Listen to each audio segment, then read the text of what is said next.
Bienvenidos a Sector del Terror. Durante el gran apagón que paralizó a todo un país, ella descubrió que no estaba sola. En un edificio sumido en la oscuridad total, una mujer comienza a escuchar pasos en el piso de abajo, el mismo que lleva meses vacío. Lo que encuentra allí no es solo inquietante, es una advertencia. El corte de luz me sorprendió mientras leía en el sofá. Un chasquido seco y luego nada. Las ventanas de los edificios vecinos se convirtieron en ojos ciegos mirando a la noche. El silencio fue lo peor, ni siquiera el zumbido lejano de los transformadores que siempre acompañaba mis noches. Me acosté temprano, convenciéndome de que sería un apagón breve, pero cuando el reloj marcó las 3 de la madrugada y la oscuridad seguía ahí, los sonidos comenzaron. Pasos. No los pasos firmes de un vecino llegando tarde, sino un arrastre lento, como de pies descalzos sobre madera vieja. Venían del piso de abajo del Diguskumumbi, ese departamento que llevaba meses vacío desde que el último inquilino desapareció sin avisar. Me quedé paralizada cuando el sonido se detuvo justo debajo de mi cama. Y entonces, un golpe. Uno solo, como si alguien desde el vacío del departamento deshabitado hubiera tocado el techo esperando una respuesta. El amanecer no trajo alivio, la electricidad seguía muerta y el edificio respiraba con un silencio espeso, como si las paredes hubieran absorbido todos los sonidos de la noche. Me repetí que había sido mi imaginación, que el estrés del apagón y el calor asfixiante habían jugado con mi mente, pero cuando me incliné sobre el fregadero para lavar mi cara con la poca agua que quedaba en una botella, los murmullos comenzaron. No eran imaginación, eran voces, o más bien el eco de voces, como si llegaran desde el fondo de un pozo. No podía distinguir palabras, solo fragmentos de sonidos que se enredaban entre sí, susurros que subían y bajaban en un ritmo que parecía seguir el latido de mis propias sienes. A veces sonaban como dos personas conversando, otras como una sola voz desdoblada, hablándose a sí misma en tonos distintos. Me arrodillé en el suelo de la cocina, las rodillas presionando contra las baldosas frías, y apoyé la oreja contra el piso.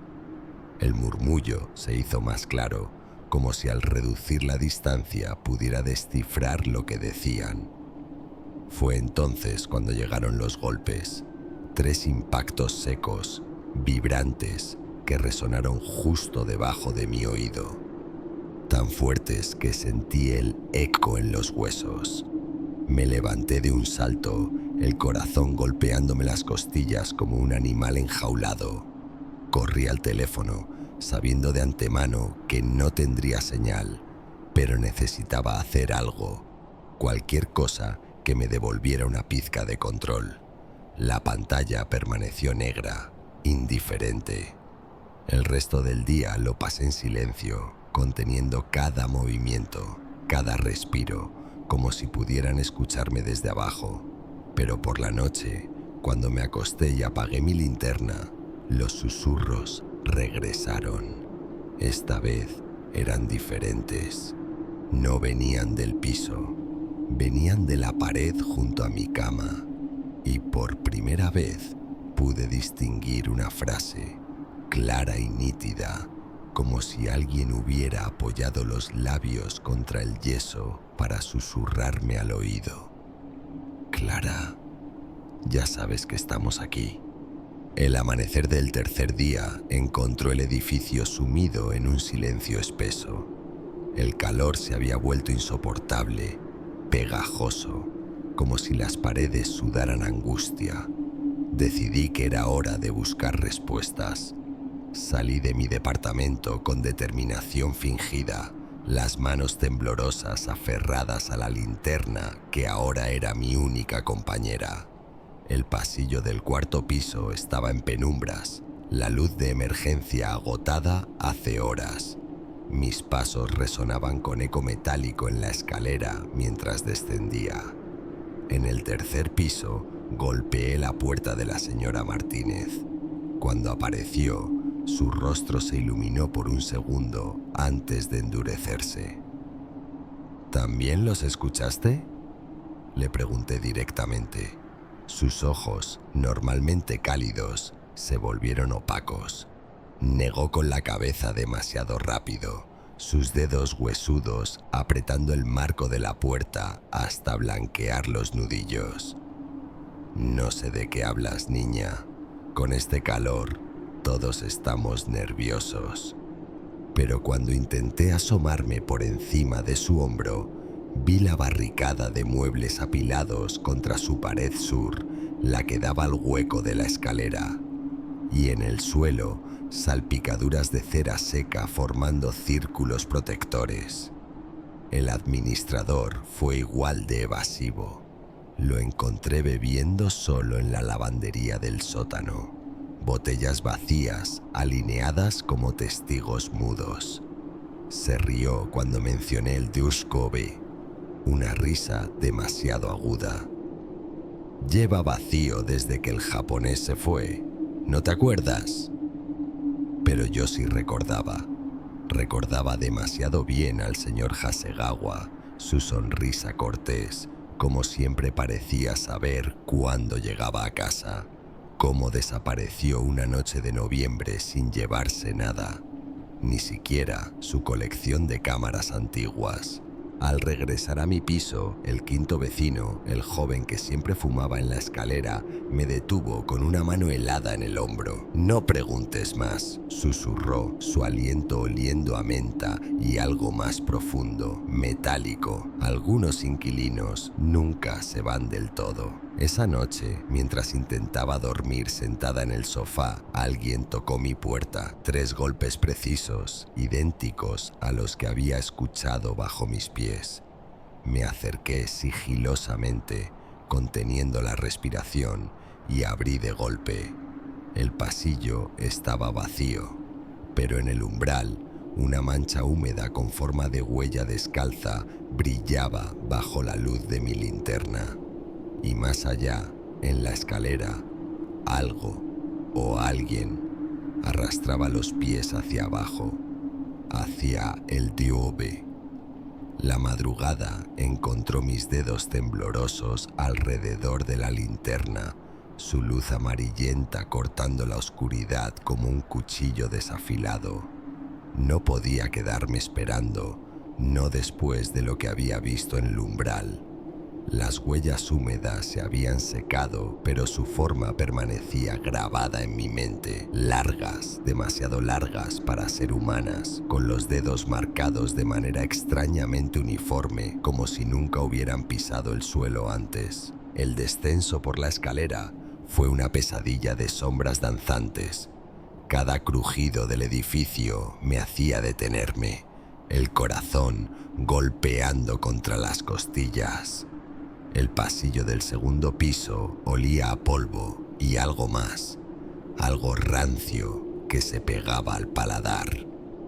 La puerta del Dikojobe estaba entreabierta, su marco astillado alrededor de la cerradura, como si algo hubiera reventado la madera desde dentro. No debería haber entrado, pero lo hice. El interior era una cápsula de tiempo abandonada. Colchonetas sucias se apilaban en un rincón, rodeadas de latas de comida vacías y botellas de agua meticulosamente alineadas. Las paredes estaban cubiertas de marcas, pequeños rasguños verticales que formaban patrones, como alguien hubiera estado contando los días. Cientos de ellos. En el centro de la habitación, una silla de madera vieja miraba hacia arriba, colocada directamente bajo un agujero irregular en el techo. Mi techo. El agujero no era grande, apenas del tamaño de un puño, pero su borde estaba pulido, como si hubiera sido trabajado con cuidado durante semanas. Al acercarme, vi que en la silla había objetos dispuestos con precisión enfermiza, una linterna idéntica idéntica a la mía, pilas de repuesto y una pequeña cámara digital conectada a una batería externa. La pantalla de la cámara seguía encendida, su luz parpadeando débilmente en la oscuridad. Mis manos actuaron antes de que mi cerebro pudiera detenerlas. Presioné el botón de reproducción. Las imágenes aparecieron una tras otra, capturando momentos íntimos de mi vida. Yo durmiendo, yo cocinando, yo hablando por teléfono, ángulos imposibles, todos tomados desde abajo, a través de pequeñas aberturas en el piso de mi apartamento. Algunas fotos eran recientes, de la semana pasada, otras se remontaban a meses. La última foto hizo que el aire escapara de mis pulmones. Era yo, dormida profundamente, tomada la noche anterior, pero lo que heló mi sangre no fue la imagen en sí, sino lo que aparecía al fondo, la puerta de mi dormitorio entreabierta y una silueta oscura parada en el umbral, mirando, una silueta que ahora reconocía perfectamente. El señor Hasegawa nunca se había ido, solo había cambiado de departamento. Las imágenes seguían pasando en un ciclo interminable, cada una más invasiva que la anterior. Mis manos no dejaban de temblar, pero no podía apartar la mirada de la pantalla. Había fotos de mí en la ducha, tomadas a través de las pequeñas rendijas del extractor del baño.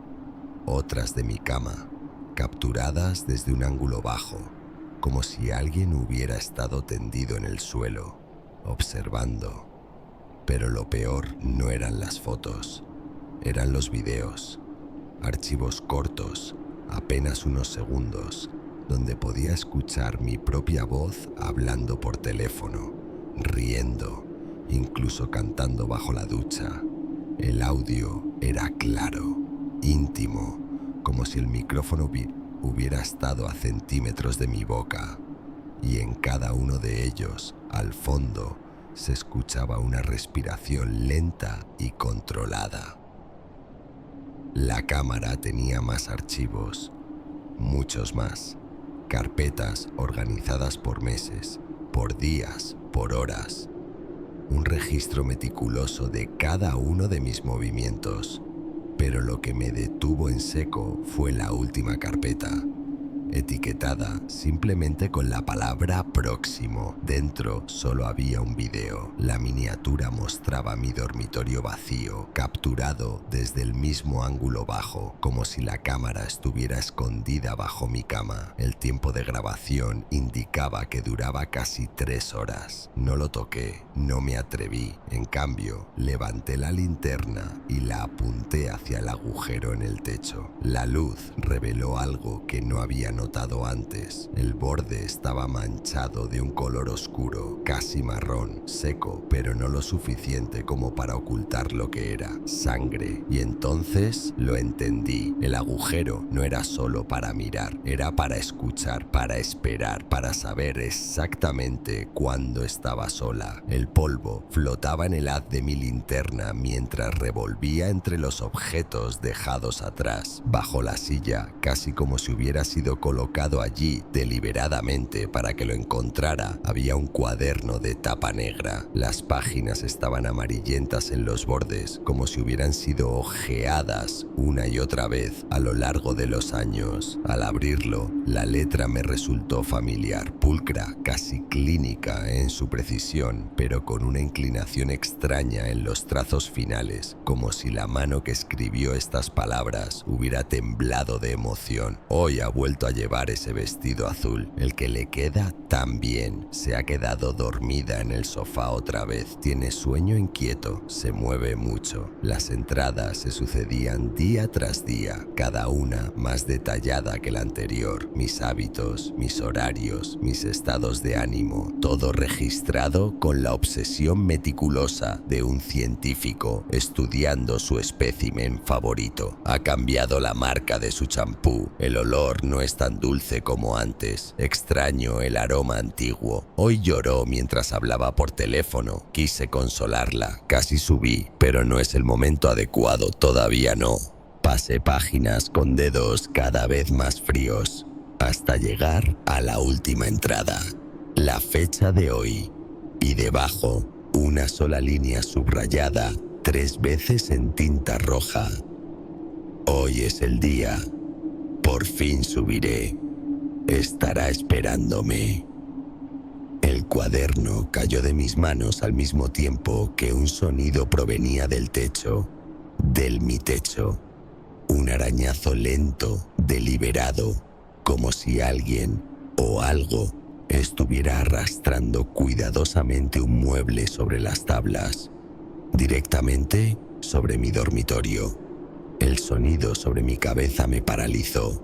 Era metódico, calculado, un arrastre pesado, una pausa, luego el crujido de las tablas del piso, cediendo bajo un peso que no debería estar allí.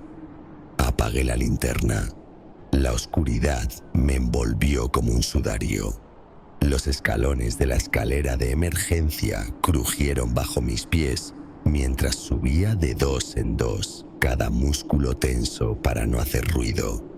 El teléfono seguía inútil en mi bolsillo, pero necesitaba llegar al 4.º piso. Necesitaba ver. El pasillo de mi piso estaba sumido en un silencio antinatural.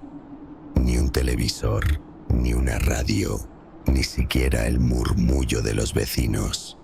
Solo el zumbido de mi propia sangre en los oídos. Mi puerta estaba entreabierta. Había cerrado con llave al salir.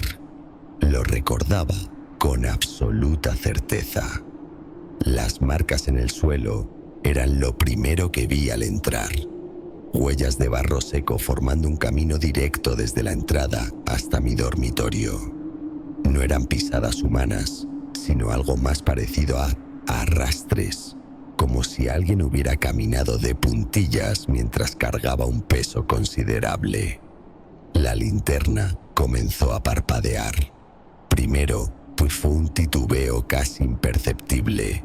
Luego los intervalos se hicieron más largos, sumergiendo el departamento en breves instantes de oscuridad total. En uno de esos momentos de ceguera, lo escuché, un suspiro profundo, satisfecho, proveniente de mi habitación. La linterna se apagó definitivamente justo cuando alcanzaba a distinguir la silueta de algo agachado junto a mi cama, algo que levantó la cabeza lentamente al sentir mi presencia. No hubo necesidad de encender la luz para saber lo que venía después. El sonido de uñas arañando el suelo mientras se arrastraba hacia mí era más elocuente que cualquier grito. La oscuridad se volvió tangible, un líquido espeso que llenaba mis pulmones con cada jadeo. Retrocedí hasta tropezar con la pared, las manos buscando a tientas cualquier cosa que pudiera usar como arma. El arrastre se detuvo justo al borde del rectángulo de luz tenue que entraba por la ventana.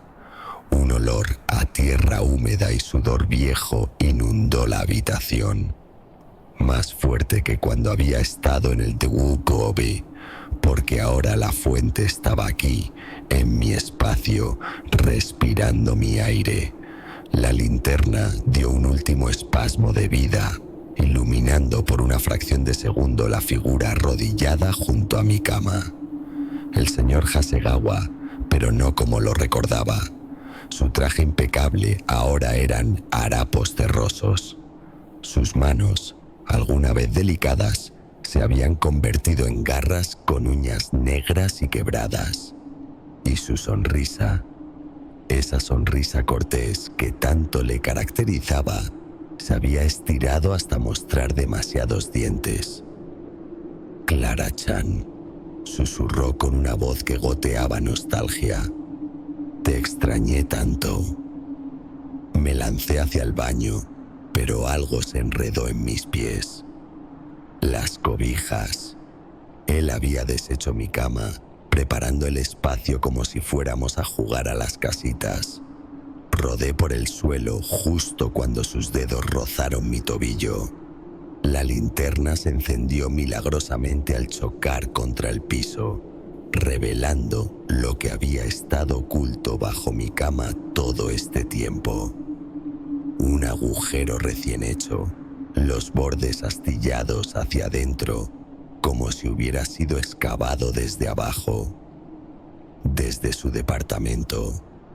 Él se movió entre la luz y la sombra, su cuerpo contorsionándose en ángulos imposibles mientras avanzaba. «Siempre supe que vivirías arriba de mí», dijo mientras un hilo de baba oscura le caía de la boca. «Es nuestro destino». Cuando sus manos finalmente me alcanzaron, entendí la verdad más terrible de todas. El edificio siempre había estado lleno, no de fantasmas o recuerdos, sino de él, viviendo entre las paredes, respirando a través de los huecos, esperando pacientemente en la oscuridad debajo de mi piso. Y ahora, por fin, había subido a reclamar lo que siempre consideró suyo. No olvides suscribirte para más. Hasta la próxima.